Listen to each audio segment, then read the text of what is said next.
Katanya jangan posting kalau lagi ibadah, lagi sedekah, lagi umroh, nanti jatuhnya jadi ria. Katanya jangan posting quotes-quotes hadis atau ayat Quran, nanti dibilang sok alim. Tapi kata Allah, wa amma bi ni'mati rabbika fahaddits.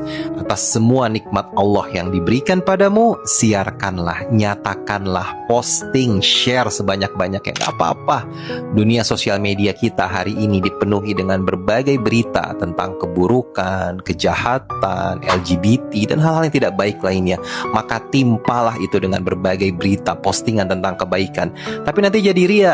Semua tergantung niatnya. Kalaupun postingan itu ada sedikit niat yang belum lurus, pelan-pelan dibenerin. Tapi postingan tentang kebaikan itu bisa jadi menjadi wasilah kebaikan bagi banyak orang, dan kita pun akan mendapatkan pahalanya.